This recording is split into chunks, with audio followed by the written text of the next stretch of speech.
The Science of Sport podcast with sports editor Mike Finch and sports scientist Professor Ross Tucker.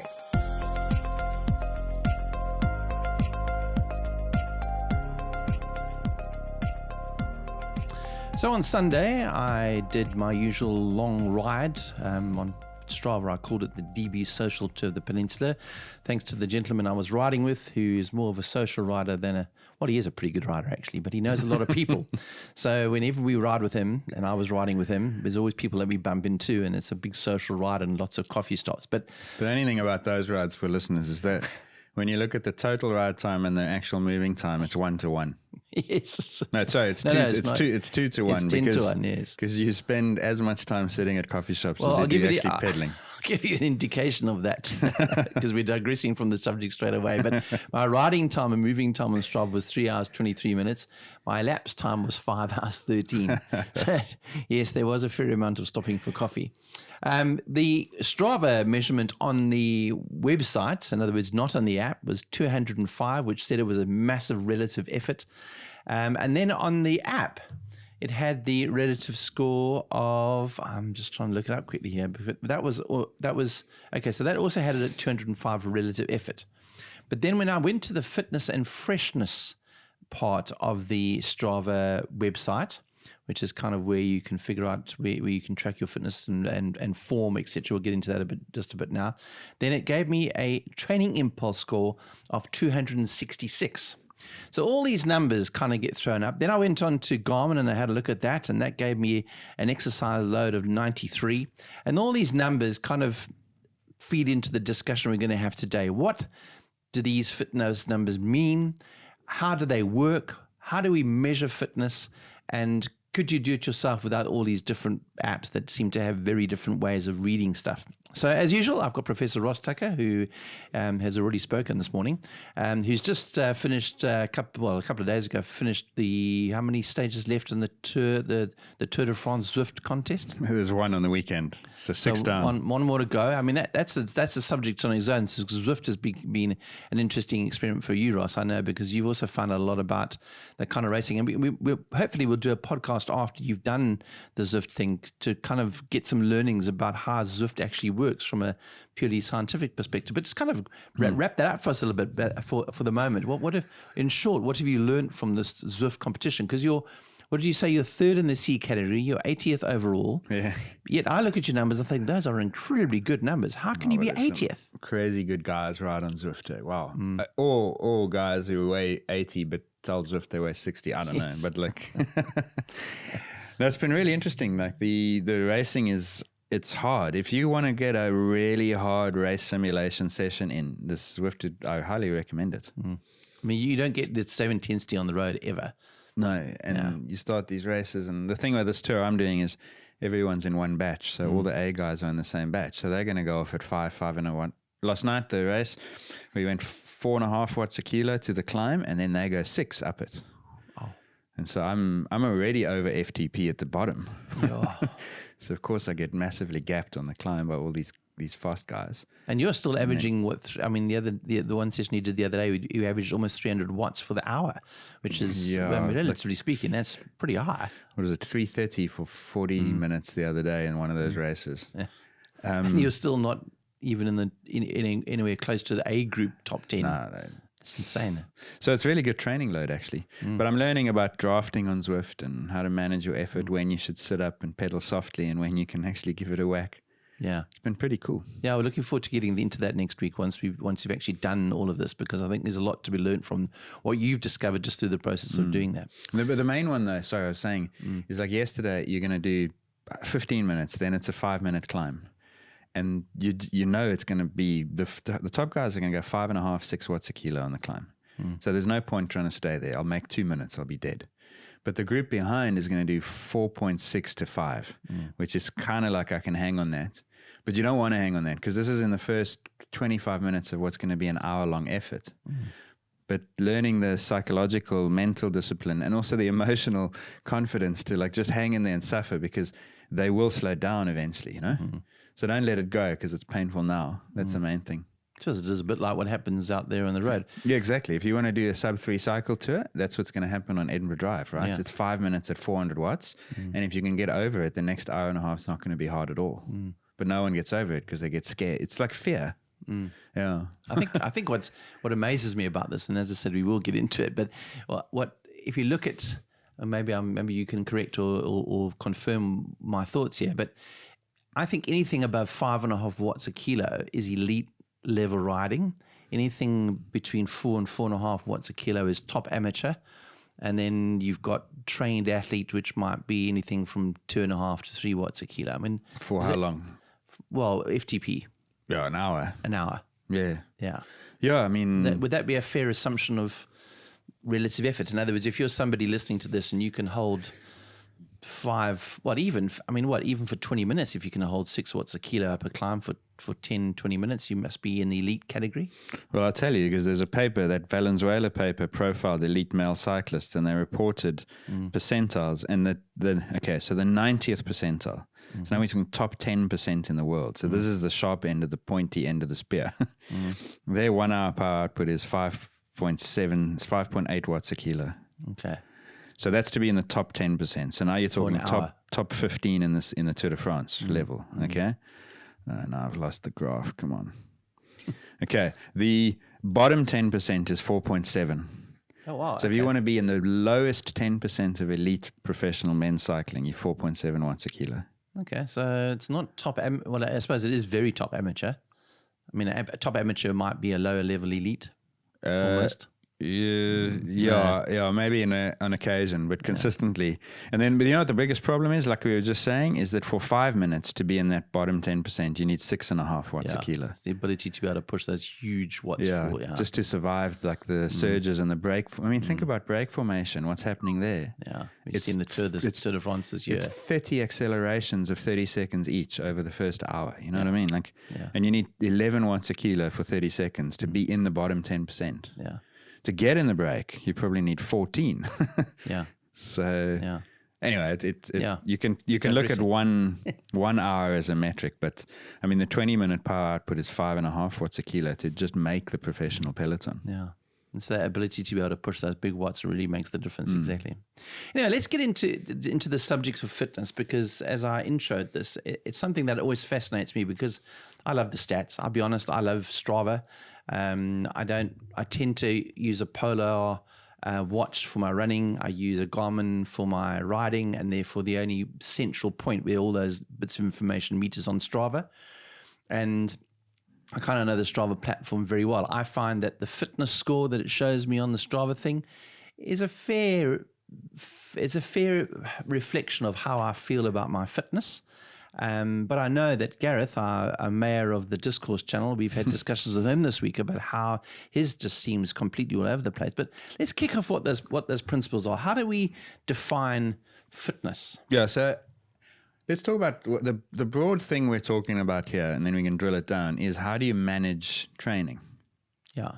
Would you agree? To get fit. Yeah. Yes. Like, how do you manage your training journey with the intention of getting fitter? And there's a saying in like business, you can't manage what you don't measure. And so if I want to manage training in order to achieve fitness and thus performance, I have to measure certain things that go into creating fitness and performance. So what are those things? That's what we kind of have to discuss.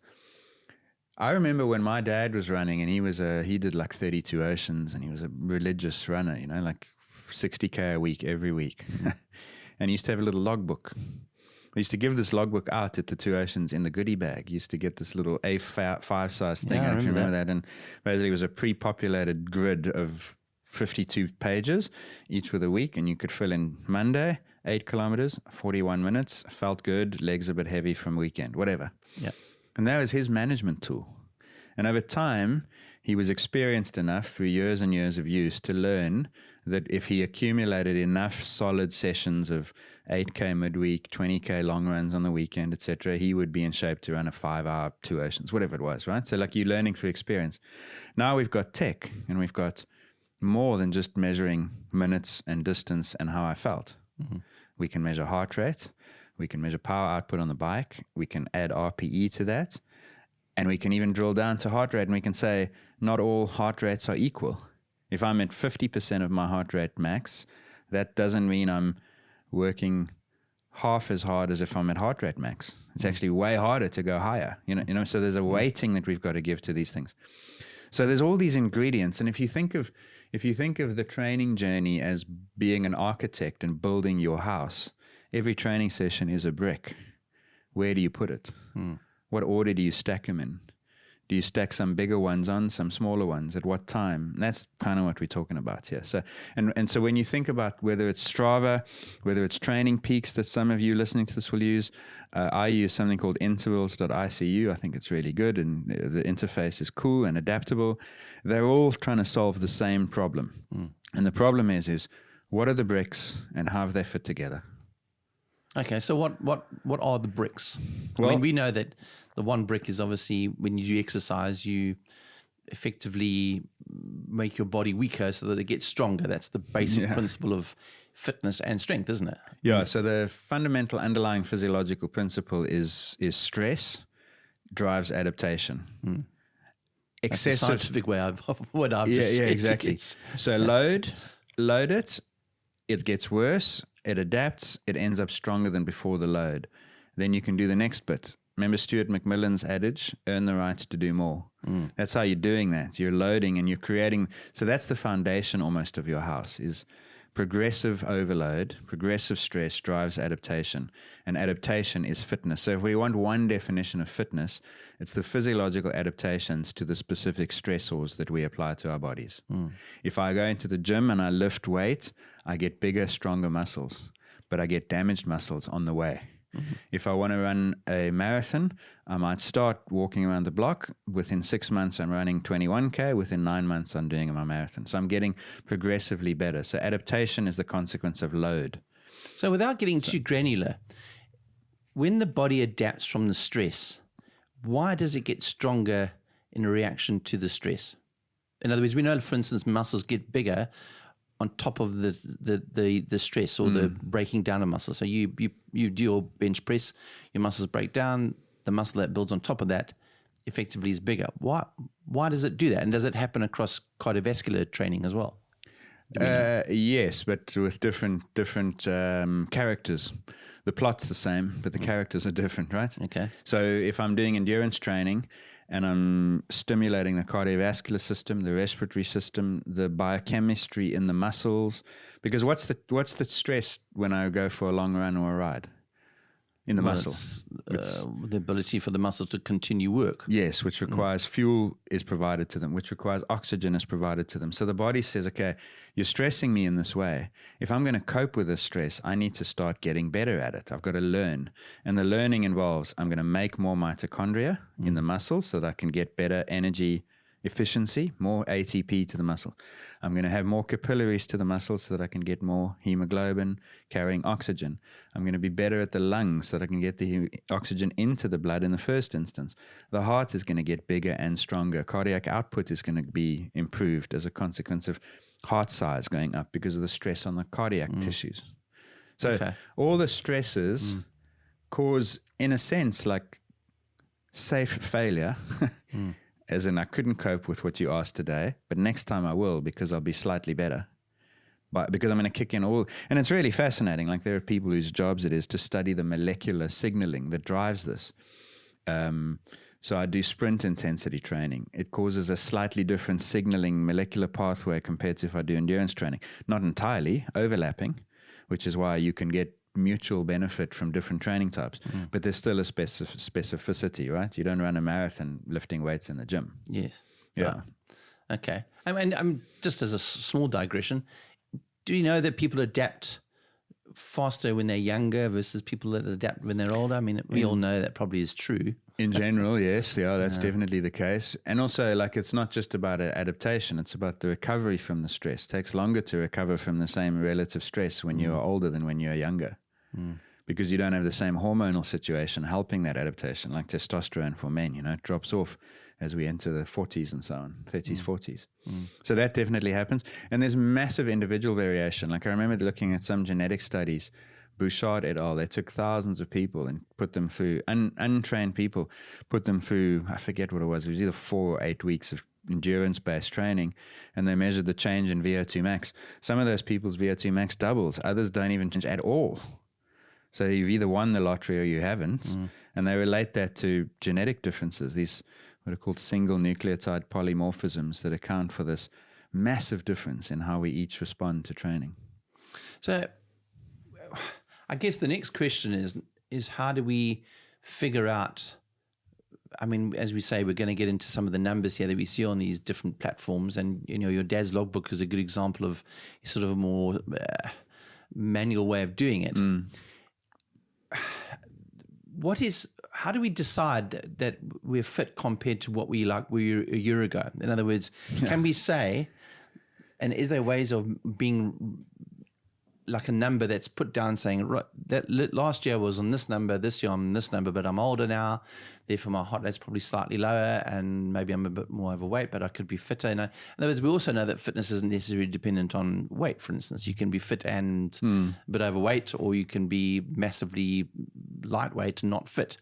So can you define what the fitness means in broad terms? In other words, is it the body's ability to adapt quickly to work, or is it the body's ability to have reached a certain level of work?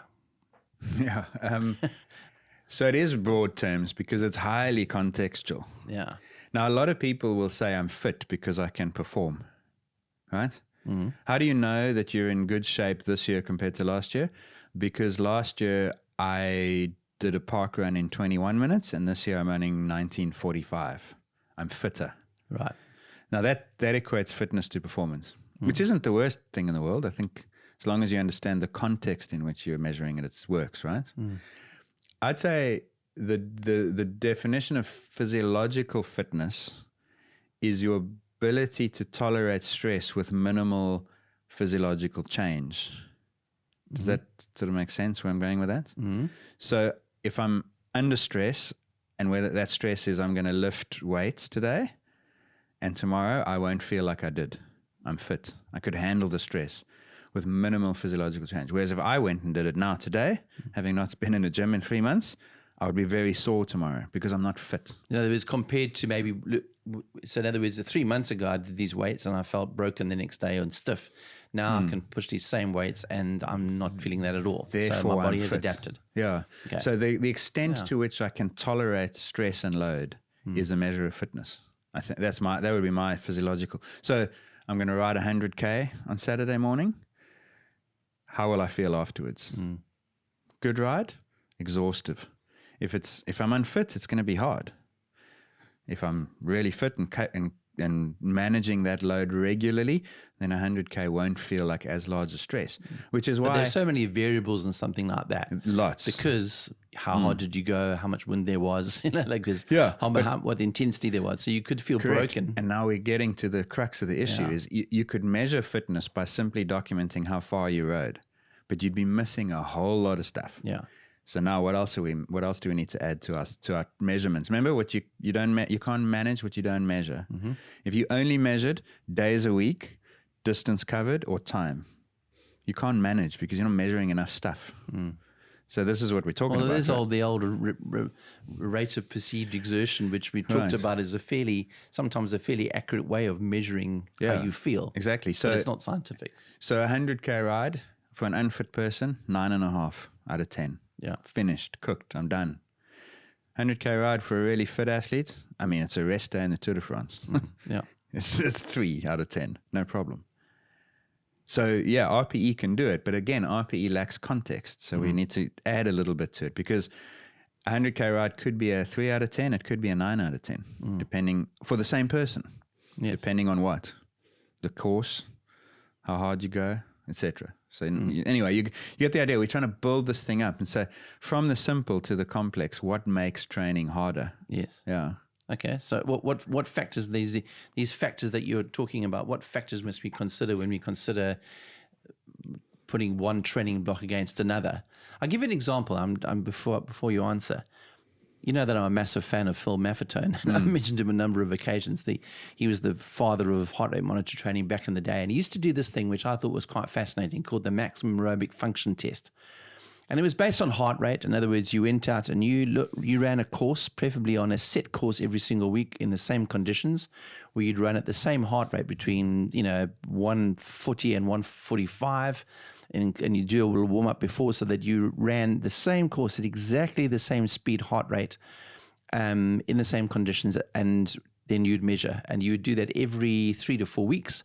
And his assumption was that if you train properly, that you would go faster at the same heart rate, which was a beautifully good example of an absolute way of testing fitness. Because, in my opinion, that looks like a very good way of testing total fitness. Your heart rate remains the same, but you go faster. Yeah, exactly. So that kind of comes back to that definition of fitness is the physiological capacity to tolerate load with minimal perturbation or stress, right? Yes. So, which is the reason why you always had this aerobic interval. So in other words, it wasn't a hard interval, because then there's too many confounders that come in there. The aerobic interval made it was possible to run at that level. So it wasn't pushing. It became a mental game. And the outcome of interest was the change in heart rate. The outcome was the change in pace. At the same heart rate. So if you were running, yes, and if you were doing, for instance, a cycling MAF test, maximum aerobic function test, you would go and maybe find a course on a quiet day that was 10 Ks long, and you'd ride that at the same intensity every 3 weeks, and you would see if you went faster. Well, you'd ride at the same heart rate and see if your speed was different. Yes. You could also flip it and do the same speed and see if the heart rate was different. Yes. Yeah. Well, no, because the idea was that you want to maintain some aerobic baseline. But anyway, but getting into the weeds a little bit. But the principle is that the same work done produces a smaller internal response. Yes. And that means fitness. Yes. Would you agree? Yes. Right. 100%. So now to come back to your question, is the thing you want to measure is twofold. There's load that I can measure externally, power output and speed, or weight lifted. And then there's load that I can measure internally in how my body responds to it. So heart rate, perceived exertion, muscle damage, whatever else you can. There's lots of different things you can measure, but for most people running and cycling, they would measure heart rate, excuse me, as the main indicator of their internal response to external load. Mm-hmm. So the point I'm trying to make is that when we're trying to quantify and measure training, what we're trying to do is measure load, and we can't only measure external load, and we shouldn't only measure internal load. We have to try and measure metrics that relate to both sides of that. Does that make sense? Yeah. Because now I know that I've run 5Ks in 20 minutes. That's external. I cycled 2 hours at 205 watts. That's what I did. But what did it mean to me is the internal load component to that. And that's what the heart rate and the other subjective measures, and there are some others, like you can look at heart rate variability, for instance, if you want to make it even more nuanced after the session to try and assess recovery. How did I react and respond to that load? So those are the two things that all these apps are trying to juggle, is what was the load and what was your response to that load.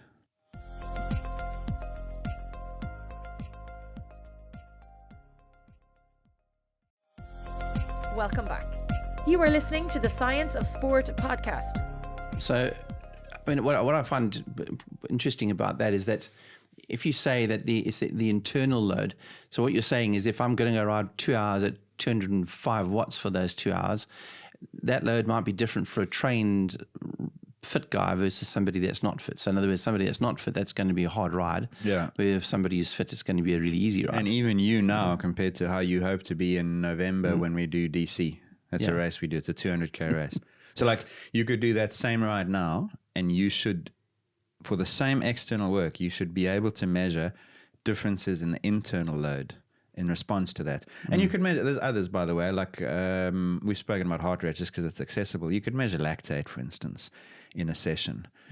You could go and do interval type training. To measure lactate, max, which is and then another story. Yeah, so there's those. You could, there's a few other candidates for measuring internal load. But you're exactly right. The point is that in time, fitness will change that relationship between internal and external load.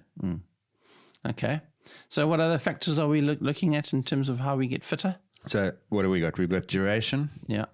Intensity. absolute work intensity, Yeah. and the internal response to that work is probably the three things you want to measure, and you can pick and choose which way you do that. Now, the apps, whether it's Strava, Training Peaks, Intervals, they all apply models that have been developed over the last 20, 30 years for how to quantify load, and it depends what you measure as to which measurement metric you value. So, for instance, if you've got power output data, then you can quantify things like intensity factors and training stress scores by using that power data and load. Can I explain that? Because when I think about all these apps, I think, well, why not just measure heart rate? Because that's the absolute measure of what the body has done work-wise. Why does power come into it? Because that's just the work that's going out. That's not based on anything to do with how much intensity requires that work. The intensity is the way that the body's reacting to that work. So why is power even a factor? Because if all you ever did was ride sub-max hour to 4 hours at relatively lower intensities and measured heart rate and conditions were uniform, then it would be more than appropriate. It would be good. Okay. But the moment you start varying the training intensities and you do really high power outputs, the physiological response to that isn't necessarily one-to-one. So now you might spend 5% of your training at, let's say, very high power outputs, but you won't see that in the heart rate. So the heart rate now suddenly becomes dissociated from the actual work done. Okay, right. If it's a hot day, the heart rate is higher than if it's a cool day, and you could argue that that's actually important to account for. Stress levels, diet, nutrition, what was done the day before, as in prior fatigue, affects the heart rate in response to the load. So there's all these little things that disturb that relationship. So there is a context in which the relationship between external load, which could be running speed or power output on a bike, has a pretty reliable relationship with heart rate. But there are many ways that you can break that relationship and skew it. So if I got and did 10 30-second sprints with 4 minutes easy riding, my overall heart rate would be quite low. But that session is incredibly demanding because those 10 30-second sprints took me to 150% of my maximum aerobic capacity. Right. Heart rate's not picking that up. And in fact, your heart rate might not get up to a level, but your muscles too short. It's too short, but your muscles are being used quite hard there. Yeah, exactly. So it's almost like an aerobic interval, yeah. Correct. So if you only measure heart rate, then you're not necessarily accounting for the thing that actually matters to your training. You're managing on the basis of the wrong measurement. Yes, okay, that makes sense actually. Yeah. All right. Now that answers that question, because I guess to some extent when you go on a ride and you come back from a long ride and your average heart rate is X, it's not necessarily a fair reflection of sometimes how hard you might have gone up one or two hills. Yeah. And I maybe just explain why intensity makes such a difference, because we've talked about this a couple of times, but that intensity, average heart rate on a ride is not as that's why it isn't as accurate, because going up doing a couple of intervals is much more taxing than a long slow ride. So in other words, what should be so if we use power output, because it's just easy numbers. If I ride at 100 watts, very easy. If I ride at 200 watts, the intensity's doubled, but it's not twice as hard. It's more than twice as hard. Right. And if I go from 200 to 400, I go not double. It feels 8 times harder. Right. I could ride for 15 hours at 100 watts. I can't ride for 7.5 at 200, and I definitely can't ride for 3.75 at 400. That's a great way to explain it. Even if you just think about it like that, your ability to manage an intensity is not linear as a function of that intensity. Right. So the physiological cost of adding intensity is exponential. And you see this, by the way, with things like lactate. Remember, if you look at lactate as a function of power output, it goes up really slowly and then very kicks up a little bit. And then there comes a point at which it just rockets up. Right. So it's got that classic shaped. That's how we establish lactate threshold 1, lactate threshold 2, etc. Now, And it's the same thing. If you look at your power duration curve or your running speed duration curve that Strava provides, at low durations, 10 seconds, you can run 3 minutes a K. Faster, 2 minutes a K. It's a sprint. You can do 1,000 watts for 10 seconds. But for 20 seconds, you can't do 500. It drops by more than that. And for 1 minute, you drop even more. So you get this, it looks like a ski jump slope, like it's really steep at the top and then it smooths off and flattens out. And that's a reflection, again, that intensity is disproportionately costly to our physiology. Yeah. So that's a very important. It's extremely important. Yeah, I mean, that's very important to remember that intensity counts a lot. So an hour at 200 watts is not the same as 2 hours at 100 watts. No. The hour at 200 is disproportionately harder than the 2 hours at half. So you can half the intensity and double the duration. They don't cancel out. The intensity carries more weight. Yeah. Is the point that we're trying to make here, right? Absolutely. So if you are ever trying to then quantify load in training, you have to figure out how to weight intensity more than duration. Which is what the apps struggle to do. Yeah, they do it, So like let's staying on power. If you've got a power meter, the training stress score that was developed, Training Peaks guys, basically the TSS score. Yeah, so it's a TSS. Yeah. And it's a function of different metrics, and maybe we can explain these. We're going to have a written post on this at some point on Discourse, by the way. So there is already one there. So if you're a Discourse member, you can read what we're about to talk about. The first of those concepts is, let's say I go out and ride 200 watts average. There's another metric called the normalized power, which might not be 200 watts, and that's the one that's meant to reflect the true physiological cost. You've heard of that concept, yes. Right? So I might do 200 watts, but my normalized power was 260. That's the one that matters to the intensity, because normalized power is this theoretical construct that is meant to account for those periods of higher intensity riding, and it weights them disproportionately more. Okay. Now, there's an equation for normalized power which basically takes the power output every 30 seconds along, moving average, raises it to the power of 4, so it like exponentially, that makes a massive difference. This is not like 5 times 5. This is 5 times 5 times 5 times 5. It massively inflates what it means. Then it sums them all together, works out the average, and then takes the fourth root of them again. So it kind of like, in a 4-step process, you get a normalized power. And don't worry about the maths of it, but the principle of it is that every second you spend at 300 watts costs you way more than every second you spend at 200 watts. Yeah. Every second you spend at 600 watts is like way, way, way, way more than a second at 300, which itself was more. So you end up loading the normalized power based on those high intensity spikes. Does that make sense? Yes, totally, yeah. And that's the true physiological cost of the ride, not the average power.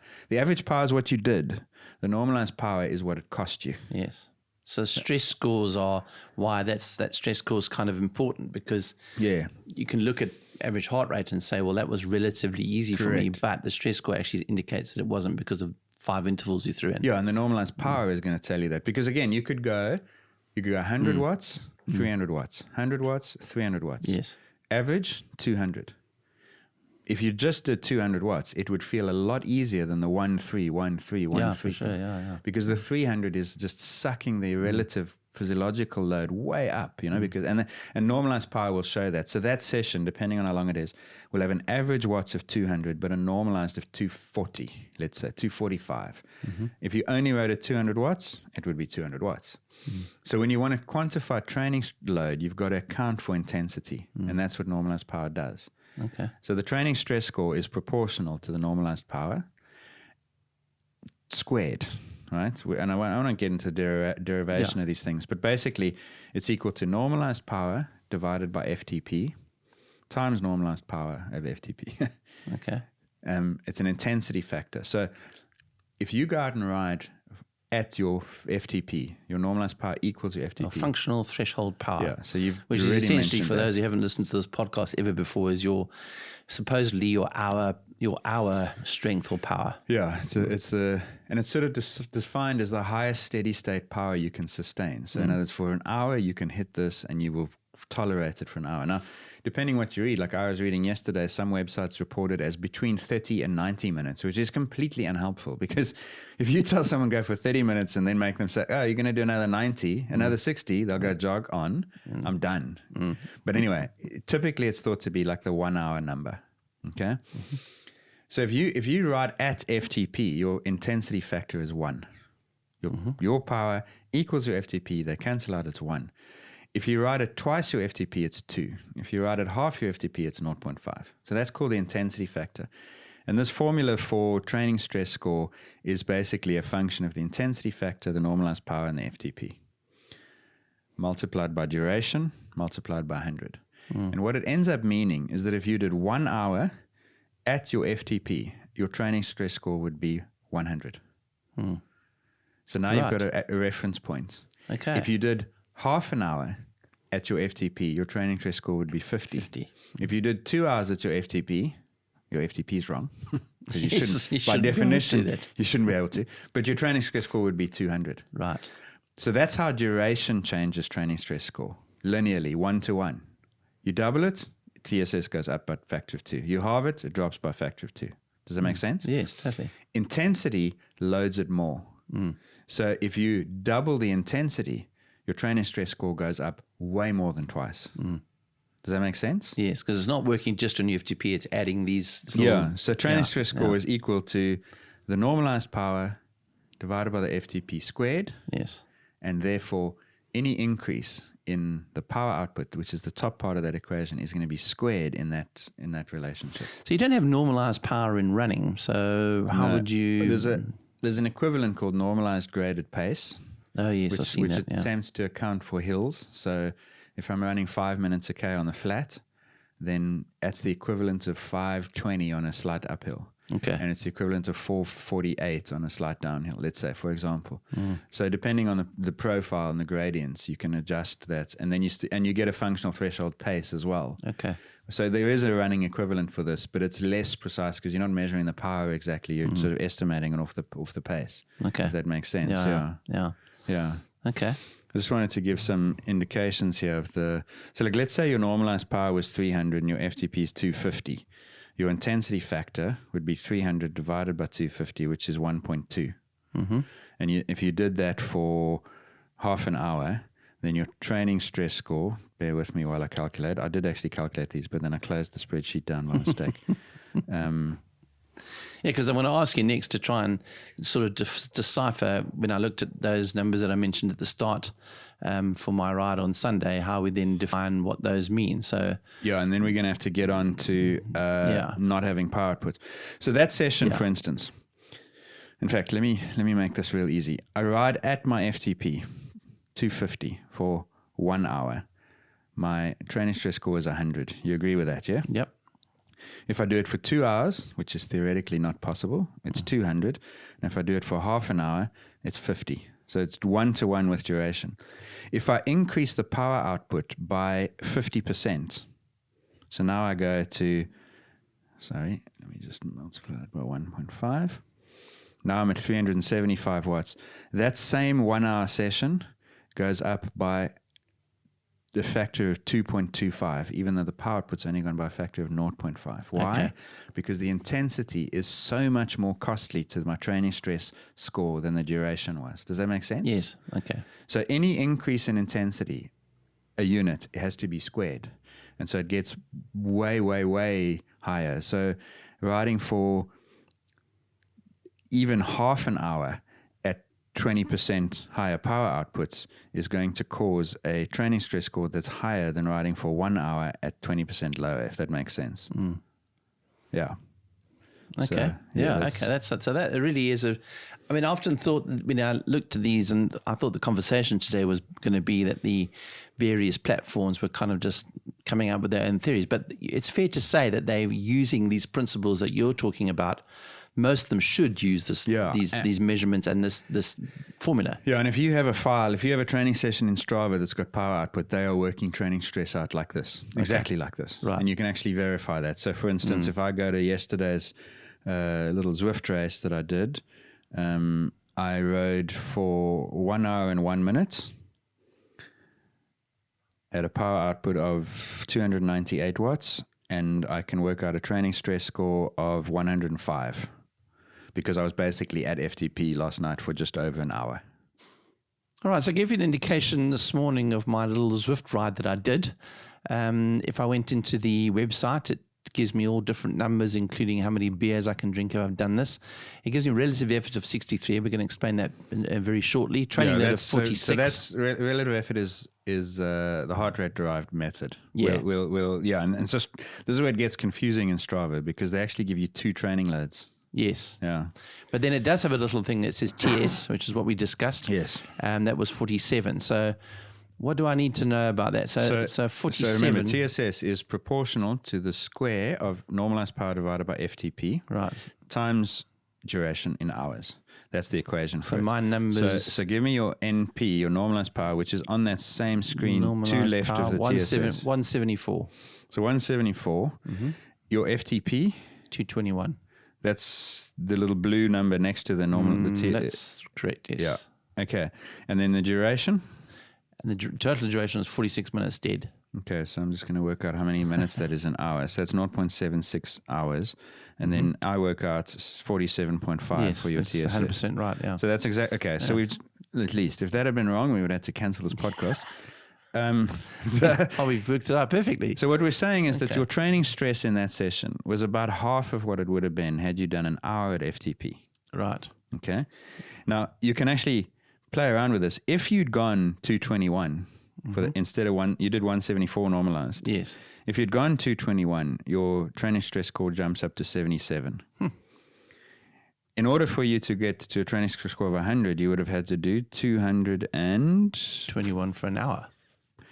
Yes, or 253 for 46 minutes. Right. So you can see how these Yes. So the intensity, the normalized power, plays off the duration to give you the training stress score. Right. Okay, that makes total In a sense. disproportionate way where the intensity matters more for it than the duration does. Duration is 1-to-1, intensity is squared. Yeah. I mean, Now, obviously, if that FTP is not right, your training stress score is not right. Yeah. Because, and this happened actually, Ben Healy, when he won a stage in Tour de France, they showed his bike computer and his training stress score was 633 for the day. And it was in part because his FTP had been set at like 280 watts, which is way too low for Ben Healy. Like there's no way his FTP is that low. And so that's an inflated TSS. And it doesn't really matter in the large scheme of things, but I'll tell you where it makes a difference is if you trained hard for 6 months and you got way fitter and you didn't update your FTP, your training stress scores would be tracking incorrectly. And then the day you updated your FTP, you'd throw everything out. Okay. And that's where people sometimes fall over because like they'll leave that FTP and meanwhile it's gone up to 270 and then someday they change it and all of a sudden every training load metric thereafter is skewed. So it shows you how important, if you're serious about your training, your FTP is quite critical in cycling terms. Yeah, and that's why like they recommend you've got to update that thing fairly regularly. And if you're training hard enough and you're racing quite a lot, there are apps that will automatically update it for you. Yeah. Like in intervals, they'll say, you've just done 30 minutes at 359 watts. Therefore, we're raising your FTP to 312 instead of 307, whatever it is, like. So you don't have to do that horrible test every 3 months. No, you can actually just get the data off your power numbers. Right. Okay. So that shows you that how important that is. And of all those numbers that we see there in terms of what we discussed, we know what TSS is now. The relative effort, what was that again? Just remind us that. Relative effort is Strava's attempt to give people without power a training load. Right. Okay. Now, so if in fact you can actually hover on relative efforts and a little eye pops up and then you can click on that and then a box will appear telling you what they do. Oh, okay, right. And I'm going to read that because this is the way I'm quoting them. It's the analysis of your heart rate data. By tracking your heart rate through your workouts and its level relative to your maximum, we attach a value to show exactly how hard you worked. The more time you spend going full gas and the longer your activity, the higher the score. So you can compare, blah, blah, blah. Don't listen to them. Don't compare your effort with friends and pros. We're going to get to that in a moment. But relative effort was inspired by the concept of TRIMP, which is a training impulse coined by Dr. Eric Bannister. Now, I disappeared yesterday into an Alice in Wonderland-sized rabbit hole, trying to understand how they do this. And I couldn't figure it out. Sure. I know that in 2018, the Strava algorithm basically weights every minute you spend in each of the 5 heart rate zones. So there's 5 in your Strava profile. There are 5 zones that you've set up. Zone 1, 100 to 141 beats a minute, whatever. Zone 2, 142 to 153, then so on and so on. The way that relative effort score is worked out is it measures how many minutes you spend in each zone. It multiplies by a multiplication factor depending on the zone, and then it adds them up. Okay. So, for example, the way I think it used to be was every minute in zone 1 was worth 0.2 points. Every minute in zone 2 was 0.4. Then it went to 0.67. Let me actually just get what I found these values. Obviously, it's weighting the high intensities more. Exactly. That's exactly what it's doing. It's doing that because, again, we've discussed this principle. Hard efforts matter disproportionately more than low methods. So, sorry, 0.2 in zone 1, 0.4 in zone 2, 0.75 in 3, 1.67 in 4, and 2. So if you spend 10 minutes in zone 5, it would be worth 20 points. Right. If you spend 10 minutes in zone 1, it would be worth 2 points. Right. So you can see that 10 minutes is not equal. And then what they do is they weight that and then add it up, and that gives you relative effort. The reason... Which sounds fair. And that's called the Edwards method. It's an Edwards adaptation of the TRIMP method. Okay. Yeah, and I think that if you've never used power before and the only data you've ever put into Strava is heart rate, this is what they do. The problem is, and I understand it, but it gets hell of a complex, is if you mix power with heart rate, they try and adjust the heart rate score to match the power score. And then they apply this correction factor to the relative effort. And that's where I lost them. I could not figure out how they do it. It's like a black box of their proprietary technology and information that they don't really share. And I tried different AI platforms. I tried to run through simulations. I even tried to reverse engineer half a dozen of my relative effort scores, and I couldn't get it to work. Yes, so I don't actually know what they're doing. But the concept is that every minute in zone 1 is less valuable than a minute in 2, less than in 3, less than in 4, less than in 5. Right. So if you did the same session, duration-wise, 1 hour, but you spent disproportionately more time in zones 4 and 5, it would have a way higher relative effort than if you spent more time in 1 and 2. Does that... Yes, because it kind of explains one of the biggest bugbears I have with this system, that you can go for a 3-hour ride on a Sunday, which is a fair load, and you get back and it's giving you a relative effort score of whatever that is, 200. You'll go out during the week and you'll do an hour at high intensity, and that will be higher than that 3 hours, which goes against what we've talked about in terms of this principle. In other words, if you're going to get fit, you have to mix up the intensities. In other words, you don't want to be going out doing zone 3, 4, and 5 every time you're going to ride. Therefore, it seems to be weighted only based on the intensity, which basically means if people are looking at this relative effort number, they're constantly chasing higher intensities rather than focusing on the right sort of training. Would that be a fair... I think it's a mistake you could make with it, yeah. Yes. Yeah. And that's where like the tool becomes, it moves away from being a constructive tool to maybe being a damaging tool, because you're chasing, and that's, it's called Goodhart's law. A measure ceases to be a good measure when it becomes a target. Is it fair to say that of I think some Strava people do, to some extent? Look, they're not making you make that mistake. Well, they are, because Chasing- they're weighting, based on what we said, we know they're weighting higher intensity more, which is what they should do. They should do, yeah. But they're not rewarding a long, slow distance ride, which has many benefits, which we talked about in Zone 2 training podcasts that we've done, that do help fitness hugely. But they are so disproportionately low in terms of relative effort versus something with a high intensity that it feels, if somebody's going out there, we know what human beings are like. They want to look at a number that goes, wow, that was a solidly good effort, that. So we are by nature always chasing these relative efforts, and therefore, as you say, it's not constructive. No, and I'll tell you the other place this makes a difference is, what's one of the most important elements of a good long-term training program is rest. And when you start tracking how these things load over time, add up over time, rest makes you look worse. Yes. And I guarantee you there are people listening to this who don't want to rest because their fitness score will drop. I've done that. Yeah. And actually, you just have to accept that it's going to come down. But now we're getting onto fitness score, Yes. which is how you now put these things together. So we've been talking about the bricks. Right. Training stress score, TSS, and there's running equivalents for it. There's a swimming equivalent, etc. Relative effort, which is Strava's attempt to bypass not having heart rate data and instead use heart rate data only. They are all quantifying a single session's contribution to your overall load. Does that make sense? So that ride you did on Sunday, its TSS score is 45. Its relative effort score, what was that value again? It was 266, I think. What did I say? Yeah. Oh, sorry. I'm talking about two different sessions. The session you did this morning on Zwift, the TSS was 45. 45. And the relative effort was similar to that.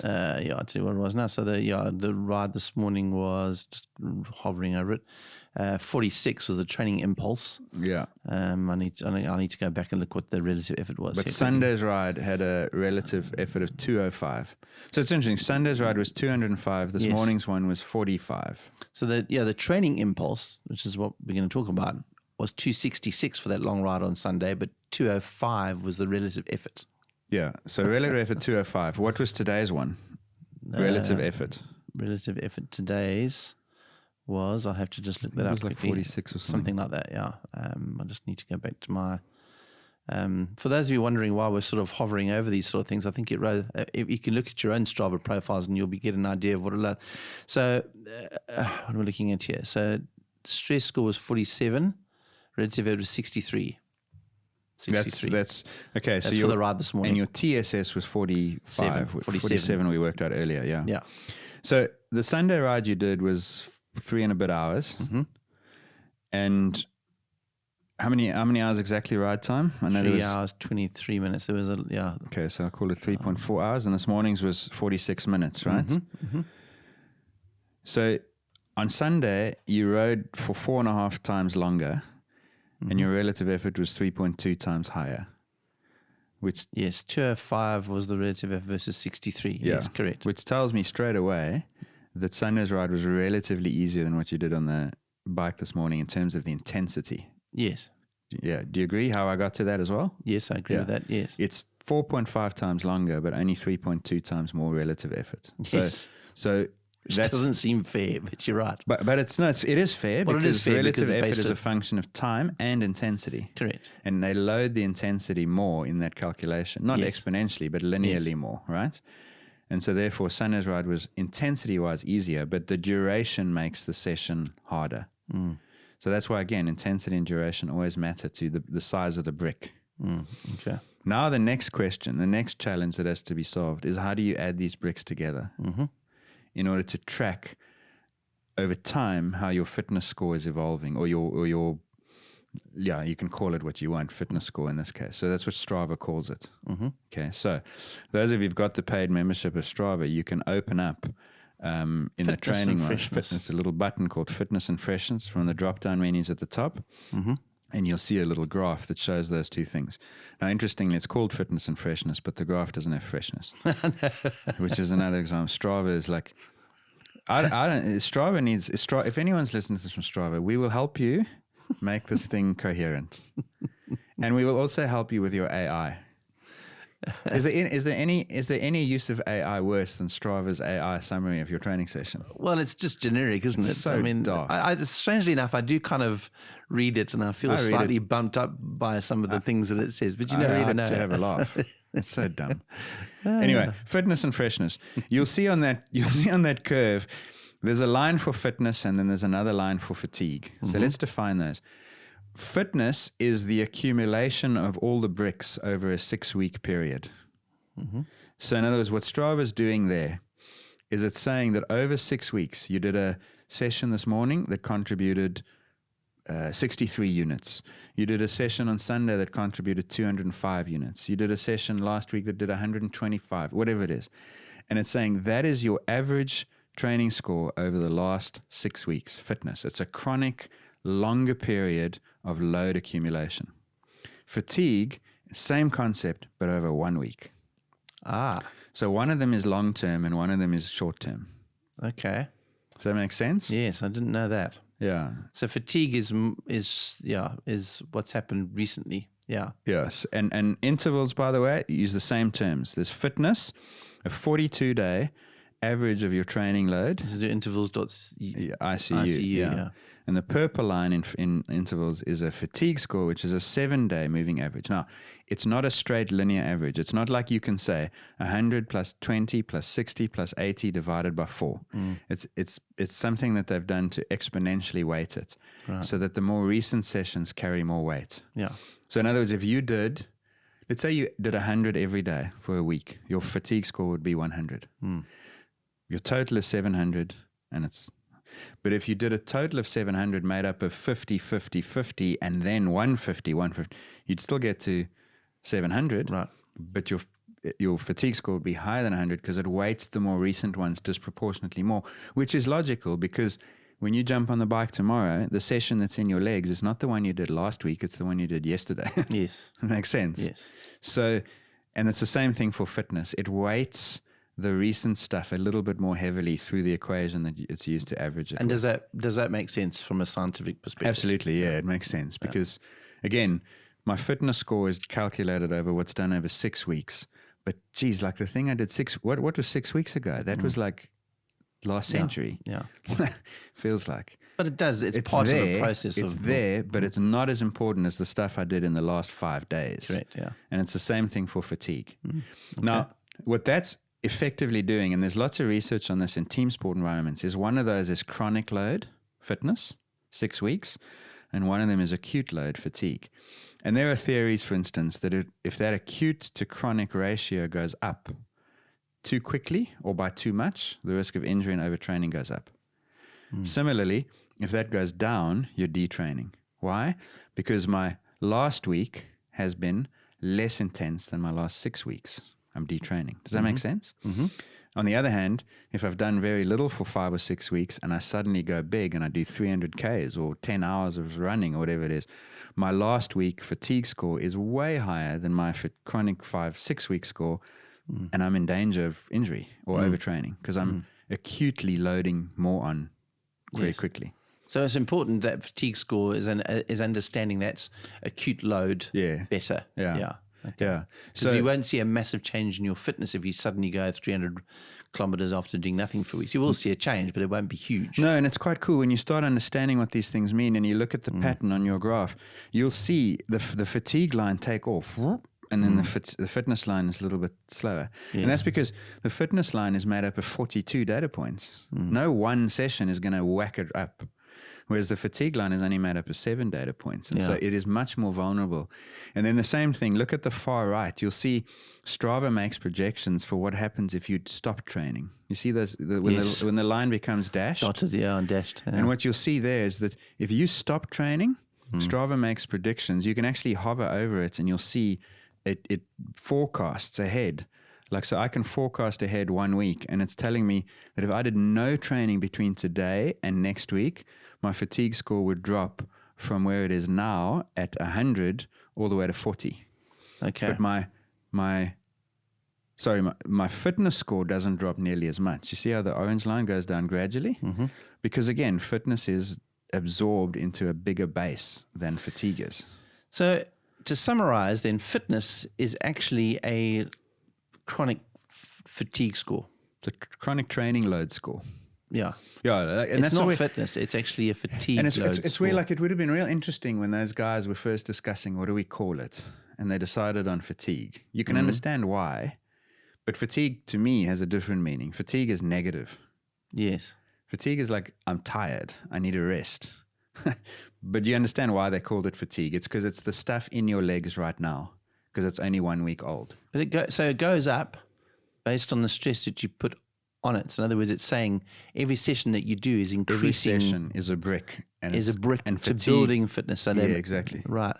So the sessions are bricks. Like your 3 hour ride on Sunday was a big brick, 205 units, I think we said it was, or something. Your session this morning was a smaller brick, but it's still a brick because it was 63 units or 67 or something, I think. Yeah. They're all being added together into the mix. And at the moment, they're building fatigue and they're building fitness. Right. They're making a bigger impact on fatigue because it's 1 of 7 points, 2 out of 7 data points, whereas it's 2 out of 42 for fitness.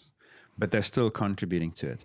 And if you just kept it going, eventually your fitness and fatigue would look the same because you're doing the same every week as you've been doing for the last 6, and your scores would be equal.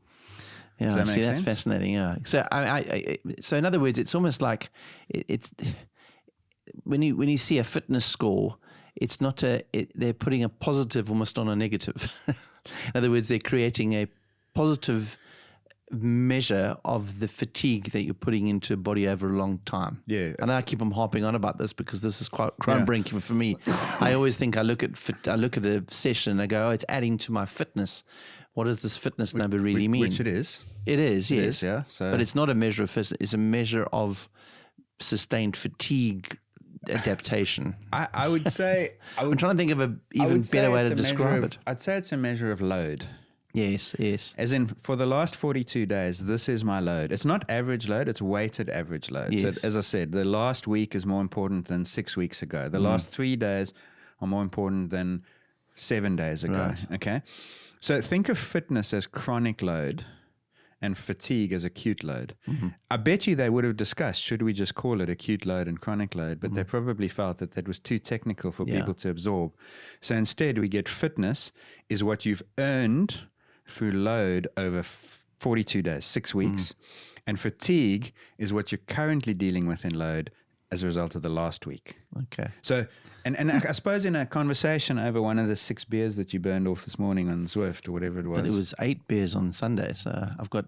Nice I haven't had any beers since then, so I've got 10 banking beers. them, 15 tomorrow night. Yeah, I'm banking them for Friday. Yeah. I've derailed myself. Think of it as in a conversation over beers, you could basically say, you know what, for the last 6 weeks, I've been training real consistently. I've loaded up well, and my fitness score is high. For the last week, I've done even more, and so my fatigue score is even higher. Mm-hmm. And then the third element of this graph, and it's also in the intervals graph, is called form. You see, this is the one that I really want to chat about. So so give us your scores, your fitness score. So at the my moment. form is 6, you see. And My fatigue is 56. Okay, so that means that your fitness score is going to be 63. Yeah. Because it's just a difference between them. Okay. So let's try and interpret what that means. If you've done... What do you mean it's the difference between them? So It's the one minus the other. It's fatigue minus fitness. all right. Sorry, other way around. It's fitness minus fatigue. Sorry. All right. Okay. Why? Because it's basically an indication, and I think at some point in the past, Strava used to call that freshness. Yes. That's why this page is still called fitness and freshness, even though they've changed that word to form. I think they've changed it. It is basically the difference between what I've done for the last week on average and what I've done for the last 6 weeks on average. So if I'm in a period, a very short 1 week, very hard, intense period, my fatigue score is going to be high and my fitness score is going to be low. So also high, but lower.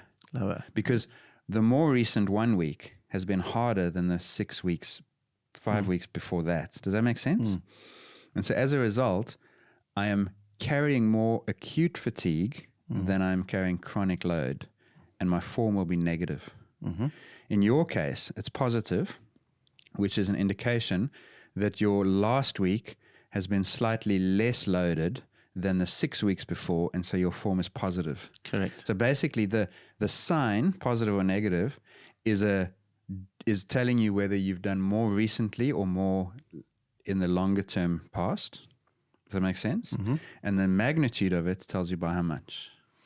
So form numbers being positive are good in terms of the fact that you are essentially more recovered. Freshness. You're fresher. Yeah.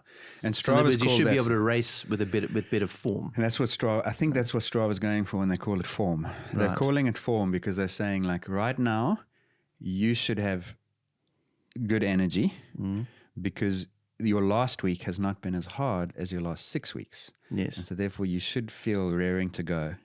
You should be like a horse ready to bolt. Yes. Whereas if your last week has been quite a lot harder than your previous 6 weeks, then your form would be negative because actually you're probably carrying a bit of fatigue. You might be a little bit sluggish and a little bit tired.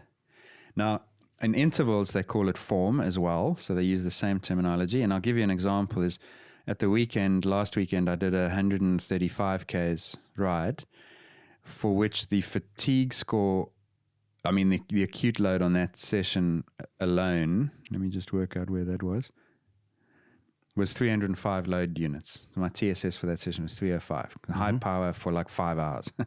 Hard day. That took my fatigue score up to 141. My fitness score was 99. So on that particular day, my form was negative 42, massively negative. Now I haven't run much this past week. My form is back up to negative 18 because my fatigue has come down really fast, but my fitness has stayed more or less the same. So my form is now looking back closer towards zero. So the closer you, once you get zero and then into the positives, you're essentially giving yourself a chance to recover. So if you're going to do a race, you want that form to be plus rather than negative. Yeah, you'd want it to be like close to zero, if not positive. And that's the plan. But you don't want it too positive, otherwise you're detraining. Yeah, what have I got? 9 days till the race. And so my intention here is to do one more hard weekend and then I'll start in a sense detraining, but not detraining because only 4 days. By the time I get to the race, my form will be zero, my fitness will be 100. This is 100 mile. For those of you who haven't listened to Ross's previous, I don't know if you mentioned it in any of the spotlights, but Ross is doing a 100-mile gravel race in 10 days' time, which I'm doing the half. Well, it's more than half, 60 miles. 60 miles. Yeah. But anyway, does that make sense to you now, like how these things are worked out? So to wrap up then, fitness is the weighted sum of the last 6 weeks of training. And it's made up of those bricks, every one of them being a training session on Strava. And whether that brick is TSS, because you've got power numbers, whether it's relative effort, or whether it's Strava's magic box that creates a score, training impulse. Fitness is over 6 weeks. What's your weighted average? Fatigue is over 1 week. And so what that means is that the difference between them is, in a sense, how much am I carrying that fatigue right now relative to the base that I had it on? That's what that's doing. Yeah, okay. I mean, we've used, obviously, Strava as a good example. And I think for those of you, I mean, I've learned a huge amount on this because you'd think having done 7 seasons of the show, I would be pretty much up to speed with what goes on here. But it really has been eye-opening for me to understand this in a much better way.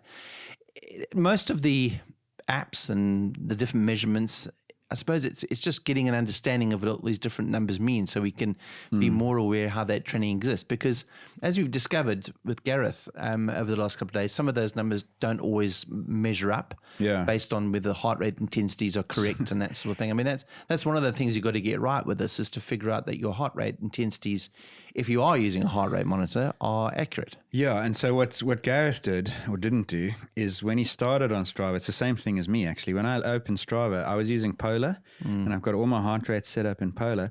Strava has its own heart rate bands, zones. And in the absence of you going in there to set your own custom zones, Strava defaults it based on max heart rate. Yeah. And so, and of course, your heart rate is relatively high compared to what would be normal. Yeah. So for me, doing 2 hours at 160, 170 is not a problem. For many people, that's max. Yes. So the consequence was, and Gareth's the opposite, by the way, his heart rate's quite low. So the consequence was that his zones on Strava were set too low. So he would regularly go out and do rides that Strava thought were zone 4 when he was actually in zone 2, because he's riding at 150 beats per minute. Strava's got that down as an anaerobic threshold ride, whereas for him it's a recovery day. Yeah. He changed that the other day, and from now on, for the next 6 weeks, none of his fitness scores mean anything. Because all of a sudden, that session that used to be weighted as being quite hard by heart rate being in zone 4 is now going to be accurately reflected as zone 2. And so a ride that used to be 80 is now going to give him 50. Right. So his fitness is going to drop through the floor. And it's going to take 6 weeks for it to wash out, because that's how long it takes for the fitness score to change. And full disclosure, you're struggling with this on your Strava, aren't you? Yeah, well, I didn't even bother because when I started tracking it and stuff, I didn't have a power meter, and then I was using the Strava, and I thought the Polar one was talking to Strava, and it doesn't. That's the thing you got to be mindful of. And then when I went and changed it in Strava, I was like, this is pointless, because I was the other way around. I was getting training loads of 200 on Strava because I was sitting at 175 beats a minute for 2 hours. And Strava thinks that's zone 5. Yeah. So I looked like a superhero. Yeah. And then if I changed it, my 200 score would drop to 50. So, but I didn't. In the end, the problem became moot because I added power. And then what Strava does is it takes the power number over the relative intensity. It does adjust it, but yeah. So now I use intervals because it's the only one that's has integrity from the start to the finish. Yeah. So that's the first danger point: is if you change anything within your own record, you change what that fitness score means. Yeah. And that's why I said to Gareth, like, if he currently thinks his fatigue score and his fitness is 60 and 50, whatever, he shouldn't think 60 is now the gold standard and he's got to aim for that, because in 6 months' time it's going to be 50. Means the same thing. So the moment you change something, you change the context. And the other thing to avoid is don't compare to someone else. Like, Yes. you're saying you know that if you're at 60, 80, what were you saying? 80. What? If your fitness score is 80, you know you're in good shape. I know I'm in good shape if I'm at 80, yeah. So let's but unpack it's that a because little probably bit. I haven't really pushed it hard enough to get a higher score than that. But I know that at 80 I feel good. Yeah. So let's explore that a little bit. Like, what does it mean 80 for you? It just means I feel like I'm on the top level of my fitness compared to previous fitness. It's up there with my previous fitness bests. Yeah, and now we know how that fitness score was calculated. And what that's saying is that over that 6-week period, your average training load was 80 per day. That's what that's saying. Okay. And to get 80 per day is an hour a day at 80% of FTP, Oh, wow. or Okay. 2 hours a day at half FTP. I think it is. Let me work that out. Like a training stress score. Let's say you go at half FTP, so we make it for 2 hours. That gives you 50. So that is an absolute value. Yeah, I mean it is, provided your FTP is set correctly, Yes, obviously. yes, yeah. And remember, the other thing is you can have the same training stress score from 3 or 4 very different sessions. So, for example, 4 hours at half FTP is a pretty easy long slow ride, and that might give you a training stress score of 100. In fact, it does. If I go half of my FTP for 4 hours. On the other hand, I could ride 1 hour at FTP and I'd get 100 by definition. Think about the 1 hour at FTP versus 4 hours easy. Then I could also do an interval training session where I spend 8 minutes at VO2 max times 5 or 6 with some recovery periods. Could very easily see that getting to 100 training stress score. Absolutely, yeah. Very different adaptations from those 3 sessions. For sure. So there's nuance to this. It's not just like, I'll just hit 100 every day, Yeah. because you're still not doing the right kind of training to get to 100. But for your context, Doug, if you were to ride at 2/3 of FTP for 2 hours, you'd have a fitness score of 88. You're right. If you did that for 6 weeks, that's what your score would be. Right. Which should give me a good number. So the reason I'm laboring that is because when you've had a score of 80, it's an outcome of solid, consistent, relatively high volume, relatively high training intensities for a long period. So it's no wonder you feel like you can ride well. Yeah. You know what I mean? Yeah. Yeah. I guess, I kind of wrap things up a little bit here, because I think it's like the nutshells of this is very interesting. If we were going to give people practical advice, I'm going to have a go at this and maybe you can add to some of my learnings here. First of all, you need to make sure that your heart rate zones on your various apps are accurate. If you're using them. So in other words, if you're relatively serious about the training you're doing, whether you're a runner or a cyclist, rower, whatever, but any sort of cardiovascular based exercise, I guess, being in the right zones and understanding that those are set right on those apps is going to give you the most accurate way of reading. The second part of it, which I think is the biggest learning, and this is where I want you to almost elaborate, is that intensity doesn't necessarily mean that riding a high intensity all the time is the best way of training.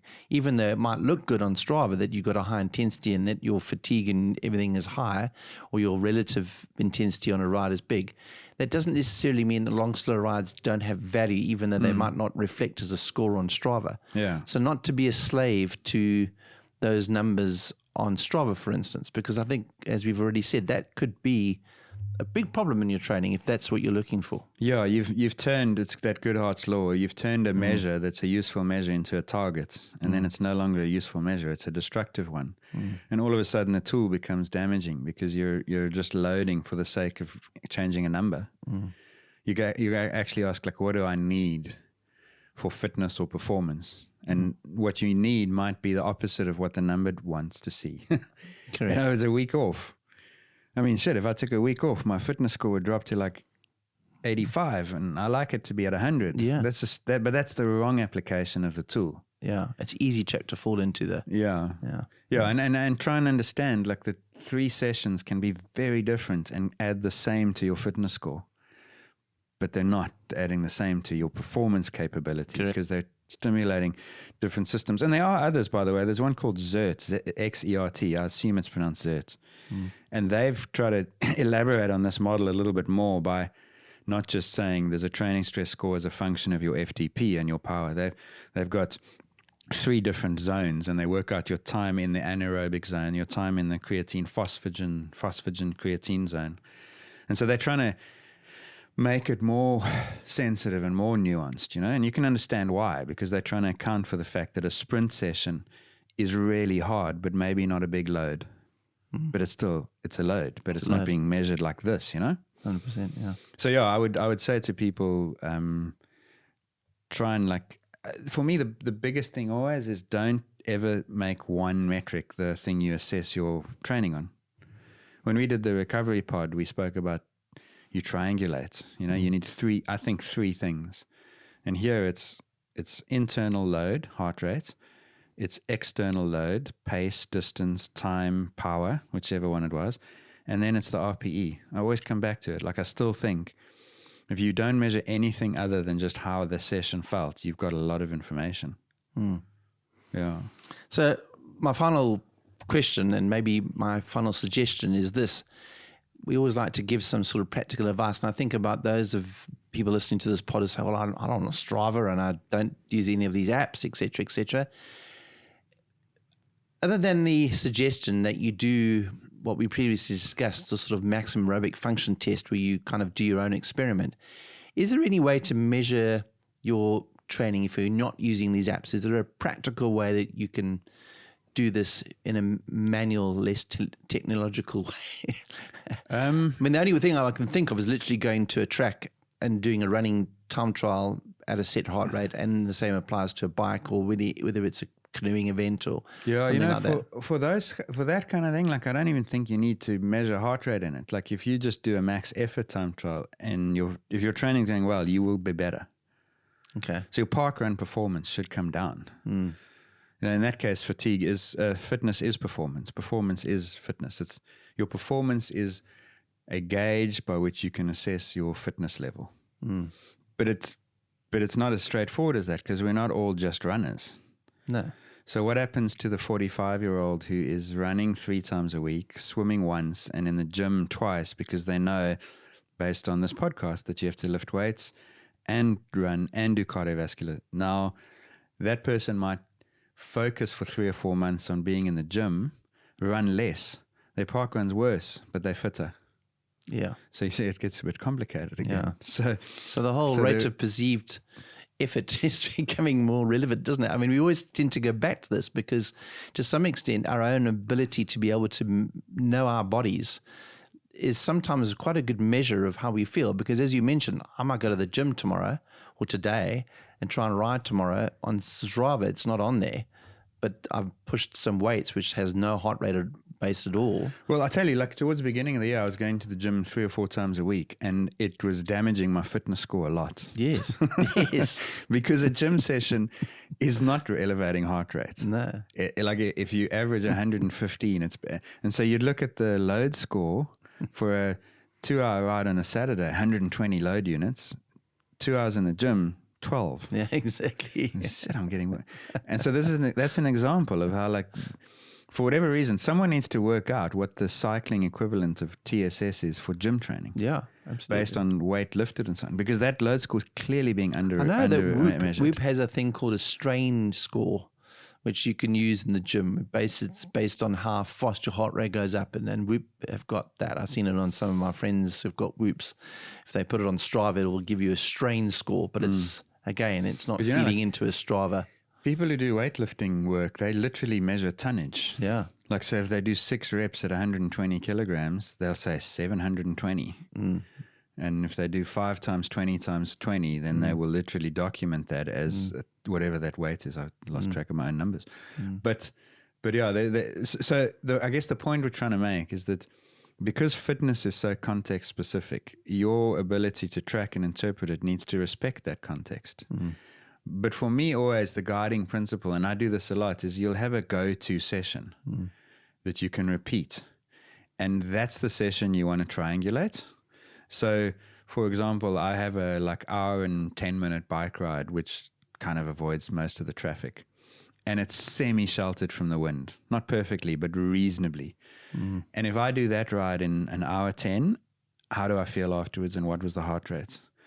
Next week or next month, I'm going to do that same ride. I either got to do it faster for it to feel harder, or I've got to do it at the same speed and it better feel easier. Or if it feels the same, I'd best go faster. You know what I mean? But you triangulate it always. Because 2 things alone doesn't give you bearings. I could go faster and have higher heart rates. So what? Yes. That doesn't mean anything. The one's higher because of the other one. Yeah. If I also feel better, then I'm cooking. Yes. So the third piece closes the triangle. Yeah. The only reason why I suggest a more controlled experiment in terms of doing a low aerobic effort, like if I was going to do a cycling thing, I would maybe go around the Rondebosch Common here locally, which it could be a continuous ride, do 10 laps of that at the same heart rate and see whether my speed is relatively faster every 3 weeks. Yeah, it's just the traffic, but it's a practicality. Yeah, traffic lights. I mean, you can do it on an indoor bike, to be honest. That's the best. You can say, I'm going to do 45 minutes on the indoor bike at 200 watts, and I'm going to measure heart rate and RPE, because then your external load is the same. It's 200 watts, 45 minutes. Yeah. The course profile is the same, so don't go and do it on different profiles in Swift World or Groovy, whatever. And the heart rate is your internal load, and the RPE is your subjective. Or you go and do that and you say, I'm going to ride this at an RPE of 8, and I'm going to be 45 seconds faster for the route that I'm going to do. So, but the point is you create a performance challenge, and you then get 3 metrics that you assess against it. That's how you would track it. And we've always talked about being your own scientist, and this is a good example of being able to do that, because it's not that difficult to think through, to be honest. Yeah, and hopefully you can understand, whether you're using Strava or intervals or just a pen and paper logbook like my dad, you understand that every session is a brick. And the weighting that you give that brick is a function of how you measure it. So is it training stress score based on power? Is it relative effort based on heart rate? Is it RPE? Whatever. And then how do I put those together? So my dad would say, okay, 70K this week. What would that be? How many hours that'll be? Anyway, you get the idea. I'm not going to do the sums. Yeah. But he was doing this rudimentary distance and time. But the discipline of doing it gave him experience and wisdom so that he could manage his training. So he was managing it through that measurement. But these days, if he had heart rate, maybe he would record average heart rate. Maybe he'd record average heart rate and time above zone 3. In other words, zone 4 and 5 heart rates. Maybe that's your intensity factor, duration, distance. You got all the elements there, right? It's all there. So these days, the smartwatches give you an estimate of kilojoules. I remember when I got my first heart rate monitor, I noticed that it was estimating kilojoules based on heart rate. And I started tracking kilojoules as a way to track running load, because it would be sensitive to duration and intensity. An hour hard, more kilojoules than an hour easy. So the principle is duration and intensity, but just value the intensity more than the duration is what you're saying. Yeah, fascinating. Well, Professor Ross Tucker, thanks very much for that. I really have learned a lot through this, and I will certainly look at these numbers on my Strava and various apps with a great deal more interest, and won't be chasing the relative intensity scores quite so vehemently.